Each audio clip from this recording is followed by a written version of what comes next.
Kayo po ba mga bossing ko ay isa sa mga nangangarap na makapanaginip ka ng numero na inyong tatamaan?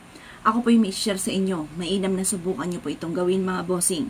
Basta naniniwala ka. Pagka halimbawa napanood nyo ito at parang walang dating sa inyo, ay di wag nyong gagawin. Pero kung parang, ay teka muna, gusto ko itong gawin, lumarga po kayo.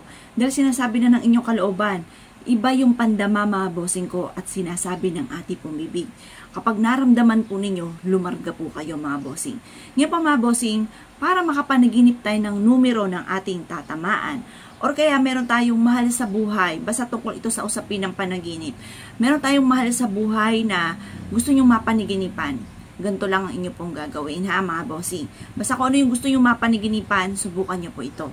Bago ka matulog, kumuha ka mga bossing ko ng isang malinis na papel. Isulat nyo dito ang numero. Kung gusto nyo ay yung numero na gusto nyo mapanaginipan na dyan kayo ay tatama. Ngayon po, isulat nyo po dyan. Halimbawa, ito kagaya nito. Ito mga bossing. Isulat nyo po yan. Yung numero na alaga ninyong numero. Yung lagi nyong tatayaan mga bossing. At pagkatapos sabihin nyo, mananalo ako ng jackpot. Mananalo ako ng jackpot dito sa numero ng aking tatayaan. Ganon po ang pag-wish mga bossing.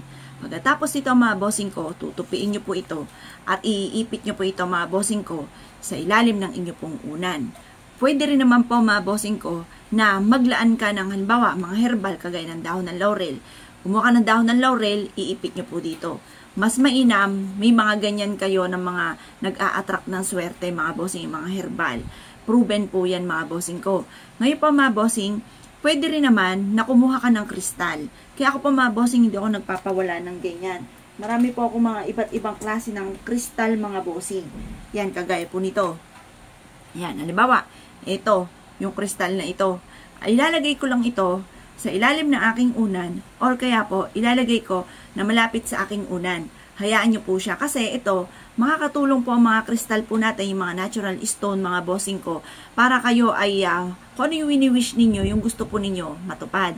Or kaya makapanaginip po kayo na kung ano yung ninanais ninyo. Basta bago ka matulog, ito po ang inyong isusulat at ilalagay sa ilalim ng inyong higaan or lakipan nyo pa po siya ng dahon ng laurel, mga herbal na nakakatulong para kayo maka-attract na swerte. Or kaya po mga bossing ko, pwede rin na kung meron ka mga kristal, ilagay nyo ito sa gilid ng inyong unan or ilagay sa ilalim ng inyong pong unan. Kayo pa mga bossing maa-amaze sa dami ng mga blessing na darating. Kung ano yung ninanais po ninyo, matutupad. Basta positive ka lamang.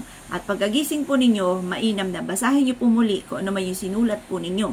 Or kaya, yung halimbawa, may gusto ka mapanaginipan na tao na namimiss ninyo, ibulong nyo po bago kayo matulog na mapanaginipan nyo po siya. Or kaya po, sabihin or bigkasin, isipin bago ka matulog na mapanaginipan mo po siya. Or kaya po itong numero na tatamaan ninyo ay mapanaginipan po ninyo. Ganun po mga bossing. Parang humingi ka ng sign. Or kaya po, yun nga po, pag-wish ng katuparan sa mga kahilingan.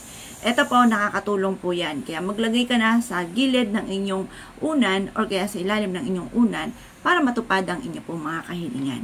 Kaya kung kayo pinaniwala at nais po yung gawin, asya mga bossing, good luck po sa inyo po lahat.